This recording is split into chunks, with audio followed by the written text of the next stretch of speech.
Chapter 18, Recalculating. The rain was a cold, stinging slap on my skin, a welcome shock that momentarily cleared the fog of confusion and desire swirling in my head. I ran, blindly, away from the party, away from Polo, away from the suffocating intensity of that almost kiss. My lungs burned, my legs ached, but I didn't stop until I reached the sanctuary of the gardens, the familiar scent of wet earth and blooming flowers a grounding presence in the chaos. I leaned against the cool, smooth bark of the ancient oak, my breath coming in ragged gasps, my body trembling. What had almost happened back there? What was happening to me? I'd been so close, so incredibly close to giving in, to surrendering to the pull, the undeniable attraction I felt for Polo. His touch, his gaze, his voice, they ignited something within me, a fire I'd thought I had extinguished. He made me feel alive. Desired. Seen. But then the fear had crept in, the cold, familiar voice of self-preservation whispering its warnings. And I'd panicked. I'd pulled away. I'd run. Now, standing here, alone in the rain-soaked darkness, I felt lost. Adrift. Torn between two powerful, opposing forces, the fierce independence I'd so carefully cultivated, and the undeniable, almost overwhelming desire that Polo had awakened within me. I wrapped my arms around myself, trying to ward off the chill that had nothing to do with the rain and everything to do with the vulnerability I'd so briefly, recklessly allowed myself to feel. As the rain let up, I made my way back to the cottage, the gravel driveway crunching beneath my wet sandals. The house was dark and quiet, a welcome haven. I found Mother curled up on the sofa, wrapped in a blanket, reading by the light of a small lamp. She looked up as I entered, their eyes widening in concern. "Daph, what happened? You're soaked," I managed a weak smile. "Just got caught in the rain." My mother didn't buy it. She set their book aside, her gaze intense, probing. "Talk to me," she said softly. And so I did. I told her everything.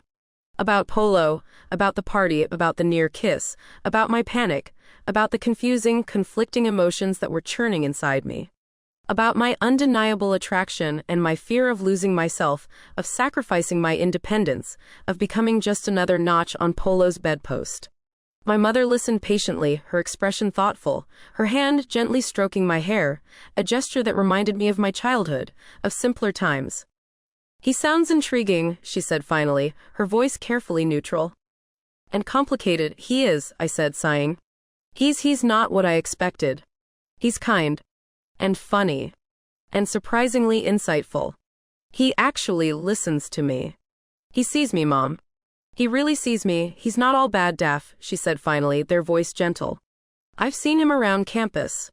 He's different with you. More real." My mother smiled, a sad knowing smile. I lifted my head to look at her, tears stinging my eyes. "I don't want to lose myself, Mom.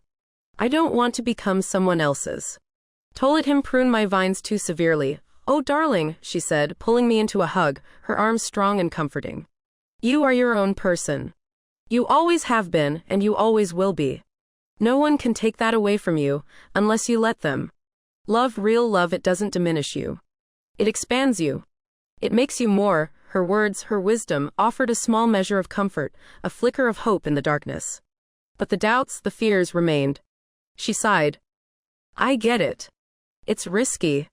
But maybe it's worth the risk. Maybe he's worth it." I didn't answer. I didn't know the answer. She studied me, her keen, perceptive eyes seeing more than I wanted her to see. The next day, I found myself in my studio, staring at the unfinished sculpture. Something was still missing. Maybe a reflection of my own internal resistance. But then, I remembered something Polo had said during one of our conversations. He'd said he liked messes. That they were real. And suddenly, I had the answer. How to finish my magnum opus. I began to work. I just let my hands, my instincts guide me. I welded, I hammered, I bent, I shaped, I let the metal speak to me, let it tell its story. I worked for hours, lost in the creative process. I worked until my hands were sore, my muscles ached, and my clothes were covered in sweat and grime. And slowly, gradually, something began to emerge. Something raw, something powerful, something beautiful. It wasn't the sculpture I'd originally envisioned, the perfectly formed, swirling vortex. It wasn't the sculpture I had sketched by the river. It was something different. It had elements of both, the explosive raw power of the first and the quiet independence of the second. But it was so much more. It was a reflection of my own internal state. A representation of the chaos, the confusion, the vulnerability, the strength, the fire that Polo had ignited within me. It was a mess. But it was a mess. And it was mine. As I stood back admiring my work, my phone buzzed. It was a text message. From Polo. It wasn't a question. It was a command. A challenge. An invitation. I stared at the message, my heart pounding, my mind racing. It was a risk, a huge risk. It was stepping into his world, a world I didn't understand, a world I was afraid of. But it was also an opportunity. A chance to explore this connection, this fire that burned between us. A chance to see if it was something real, something lasting, if I could fit into his carefully constructed world without losing myself. I took a deep breath, my fingers hovering over the keyboard. My decision was made, for better or for worse. I typed, my hand trembling slightly. I pressed send, and with that simple act, I knew there was no turning back. I'd crossed a line. I'd stepped into the unknown. I'd embraced the chaos. And I was terrified. And exhilarated. And perhaps a little bit in love. The poison ivy had well and truly taken hold. I was in too deep to even hope of getting out. I was his.